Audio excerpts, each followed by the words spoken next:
When I started my English learning journey, I joined a lot of courses and classes.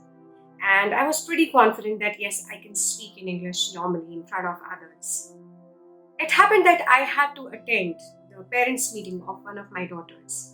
My daughters were studying in a convent school. The moment the teacher started speaking in English, there was a kind of switch which got turned off inside my brain, and I could not utter even a single word in English. I switched to my native language. Does this sound familiar? Have you ever faced a situation where you know that you can speak in English normally, but you absolutely cannot? Hi, I am Surabhi Jain, language acquisition coach, and I help you learn English beyond the classroom. I help you love your English and live your English. So today in this video, we are going to talk about this sudden inability to speak in English, facing that mental block when you know that you can, but you can't.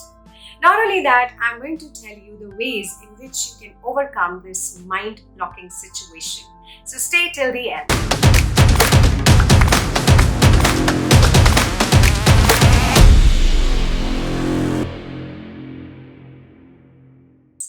And when you get fully aware of this inability to speak English, sometimes at some occasions, the first thing which comes to your mind is, let me work on my English speaking ability.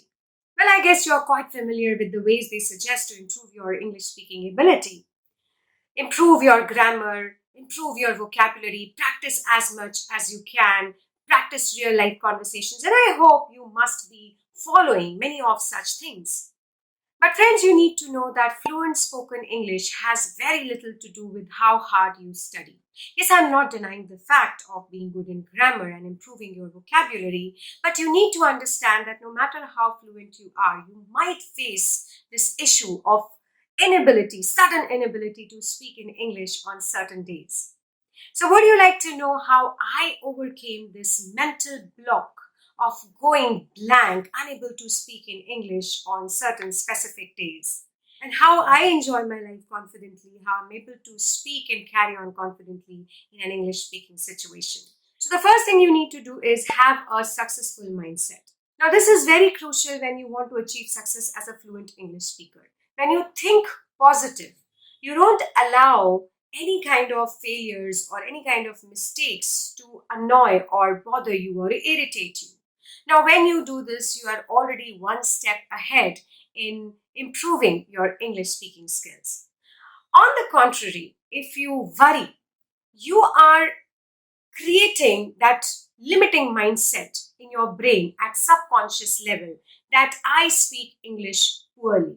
And when you do so, it creates a downward spiral, a vicious circle, which is hard to quit because you cannot keep a positive mindset about something which becomes an issue for you. However, you must try. Just let it go. Don't reproach yourself for making mistakes. Don't go on thinking frantically, what's wrong? What's wrong with me? If you also think your English is pathetic, you are a poor English speaker, just watch this video. This video is going to help you to come out of that mindset. The first thing you need to do is reprogram your brain. Instead of telling your brain that I'm a bad English speaker, you need to tell your brain, I can speak well. And I won't allow anyone or anything to make me feel embarrassed when I am speaking. When you do this, 80% of your job is already done.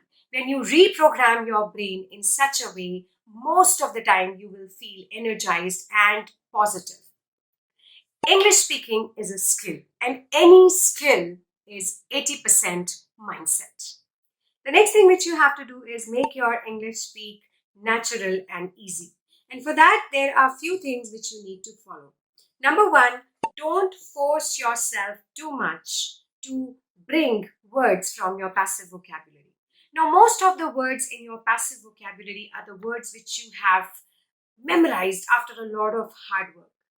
Now, let me tell you, it will be very difficult for you to use these words in your normal conversations because you don't have a habit of using these words. These words are not a part of your active vocabulary. You have not learned and practiced these words through repetitive usage in day-to-day conversation. So if you want to know how to convert your passive vocabulary into active vocabulary and make the best use of those words, just watch my previous video. The link will be in the description. Number 2, understand combinations. We need to understand that any language not just consists of words. In fact, it consists of combinations, phrases, chunks of words which get along together. For example, if a fluent English speaker says, "How could you do that to me?" He doesn't think about each and every word and how to stick them together. For him, the sentence consists of only two parts. How could you do that to me? Now, for example, a child hears her mother saying that, "How could you?" The child will not decipher each and every word. For him, the word will sound as a combination. How could you? We as non-native speakers, the people who are trying to learn English as a second language, what do? We take words and then we try to organize those words in a sentence. We try to create a sentence in our mind. Moreover, we might try to translate from our native language. And that is why sometimes we sound so robotic, because we speak English word by word, whereas English should be spoken phrase by phrase. So this is the reason why you should work on learning and practicing phrases and making phrases a part of your day-to-day conversation. Use simpler words. What I'm trying to say is, instead of trying too hard to put that complicated vocabulary in your speech, use simpler words instead.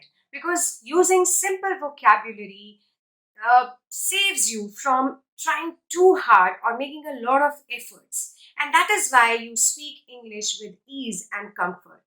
Don't think about what the other person is going to think about you or how simple you are going to sound while speaking. Fluency is not about using heavy, nice to have words in your conversation. The crux of your conversation, the communication, the meaning of your message is more important. Just don't think what the people are going to think about you. Use go up instead of increase. Use drop instead of reduce. Fluency is more important. And just see how fluent you sound when you use simple words. The next thing which you need to do is practice in a conducive atmosphere. Now, you might say that, Surabhi, we belong to a non-native speaking country. I don't have a conducive atmosphere. People don't speak English around me. So how can I have more and more practice? How can I practice so much so that I bring my passive vocabulary into my active vocabulary and I am able to use certain fancy and good words? So if you want to create an environment for yourself, even when you don't have anyone to practice with, you can easily do so. And the more you practice, the more you will be able to convert your passive vocabulary into active vocabulary. So if you want to know how you can create an atmosphere for yourself, how you can practice conversation, I have shared 7 wonderful exercises in my video. So the link will be in the description. Don't forget to watch that video because that will give you an immense practice of English speaking. And in that way, you will be able to bring some nice vocabulary into your day-to-day conversation. So friends, if you follow these exercises, if you follow these ways, I bet you will be able to overcome that mind-blocking situation of facing that sudden inability to speak in English on certain days. Do let me know what you feel about the video and let me know if you're facing such kind of situation, if you're facing similar kind of problem in the comment box. Don't forget to share and subscribe my video. I will meet you in the next video. Till then, this is Surabhi Jain saying goodbye.